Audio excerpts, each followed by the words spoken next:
if they can get the Storm Shadows within range, and again, you get the F-16s in that can provide an air bubble around an attack package going in with Storm Shadow or Scalp, which is the same missile but the French equivalent, into an area where they can launch them at the Kerch Bridge, then that's distinctly possible. There's that magic F-16 again, that air defence bubble around things. That's the key to everything. So there's a number of weapon systems that they could use to attack Kerch Bridge. The Russians close it every now and again because they see the threat that's coming in, and they could go back to the good old truck bomb or some form of some equivalent in that. The Ukrainian SOE operations are their initiative is fantastic. They don't need to close it at the minute because I believe that they think that doing that will be a clear indicator for what they're going to do elsewhere and will cause the Russians to get more prepared across the whole of the front line. So they're keeping that up their sleeve.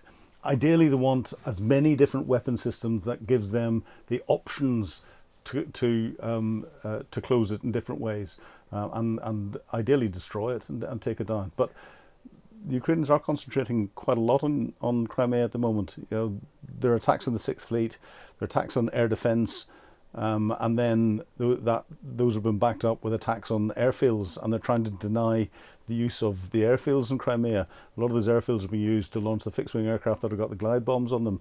There's a bit of preparation going on at the moment, so the indications are that Ukraine is starting to prepare the battle space, but it's a long and very deliberate effort for what's going to be an exceptionally complex operation.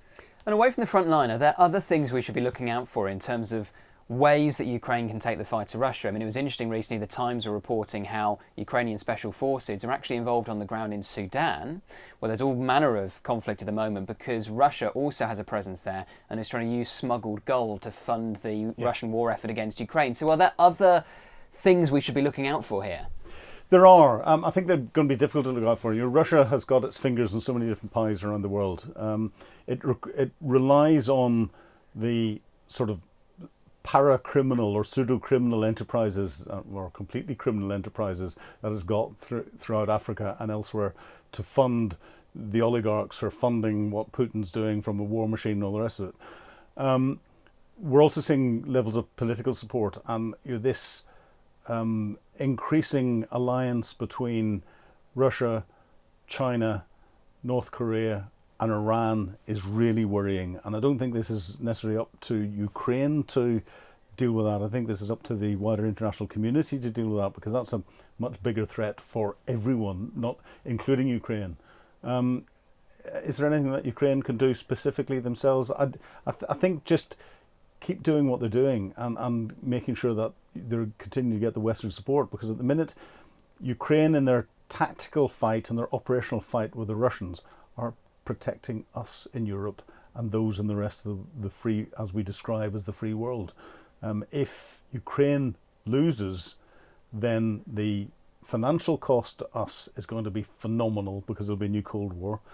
During the last Cold War, defence budgets were at 6 to 7% of GDP. Our governments are bulking at 2.5%, our talk of 3%. And if Russia wins even more, then Russia will prepare to go elsewhere. But if Russia's allowed to win, you'll get other nations like China will turn around and go, okay, so if we attacked and took Taiwan by force, we only have to wait 3 or 4 years until the Western political hiatus collapses completely and we've got away with it. So can we afford that? Let's prepare our financial coffers to do that, and that's what we'll do. And it'll stimulate more uncertainty and more instability around the world. That would then have a massive effect on our economies as well. Most of the world's semiconductors are made in, or the microchips are made in Taiwan.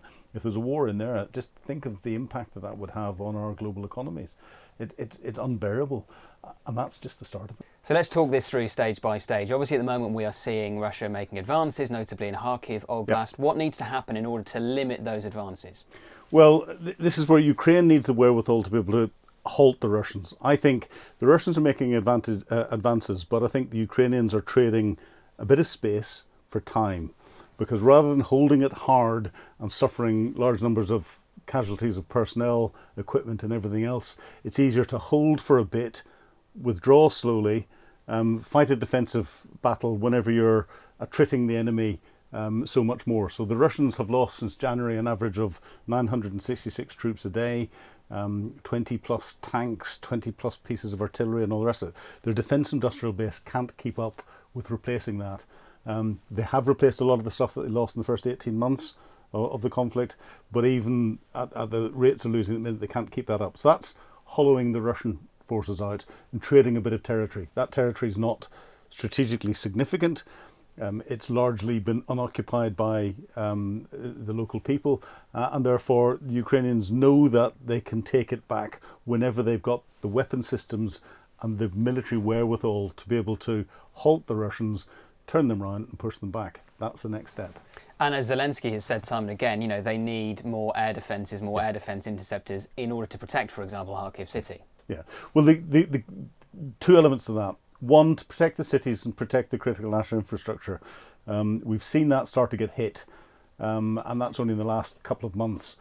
Before that, the Ukrainians were knocking out at least 96% of all Russian attacks. Now they're only been able to knock out 60, 70%. That's down to lack of air defence missiles, down to lack of ammunition for their air defence guns and everything else. That's where the critical, the aid package from the United States and from Europe, because it's not all US air defence missiles, is critical. And that's where that needs to flow in quickly and is starting to come in. The second bit is to be able to then take that air defence without denuding what you've got over your cities and over your critical national infrastructure, but to take an air defence bubble and put it over the front line somewhere so that you're protecting your land forces from the new weapon that is having maximum effect, the new Russian weapon, which are the glide bombs. You know, an artillery shell has got 10, 15, 20 kilograms of high explosives in it. The glide bombs have got 500,000 kilograms of high explosives in them. That, when it hits a defensive position, people don't survive, they don't get out. Whereas your defensive positions are built to withstand artillery attacks, they can't withstand that. So until Ukrainians can push that threat back, and that's the only way to do that, it's that air defense bubble. We've seen them practice by trying to have Patriot missile ambush sites where they've successfully shot down a number of Russian aircraft, but that's left the Patriot missile batteries very vulnerable indeed. Until they can get something to protect that, then that's a very dangerous position to be in. And the bit that we're waiting for to get that air defence bubble are the infamous F-16s, with the right weapon systems, with the pilots properly trained to use them. And I think it's shown the complexity of it, that those pilots have been training now for 6, 7, 8, 9 months. It takes a lot of time, and a lot of those are experienced pilots. It takes a lot of time to take your experienced pilots and not just teach them how to fly a new aircraft, but to fight the aircraft. There's no point in flying it if you can't fight it, and to fight it with all the different weapon systems on it and how they all come together, because the last thing you want is to get these new shiny, they're 20-plus-year-old aircraft, but or older, but compared to what they've got, new shiny aircraft, and you lose half a dozen on your first 2 or 3 sorties. So they have to be in a position where they can use them from a confidence perspective, and it's creating that bubble. Once the Ukrainians are confident they can create that air defence bubble over the parts of the front line that they want to have an effect on, then we'll see things changing. I'm glad you mentioned the F-16s because they are eagerly anticipated. Yeah. Could they be the kind of thing that does shift the momentum back in Ukraine's favour? Very much so. I think they are key, and I think that's why the Russians made their move on Kharkiv, where the Russians are prosecuting their operations quite hard on the front line through the rest of the front line. The front line's enormous, 1,200 plus kilometres. I think the whole of the British military would have difficulty dealing with less than 10% of that if we deployed everything we've got. So that the scale is enormous.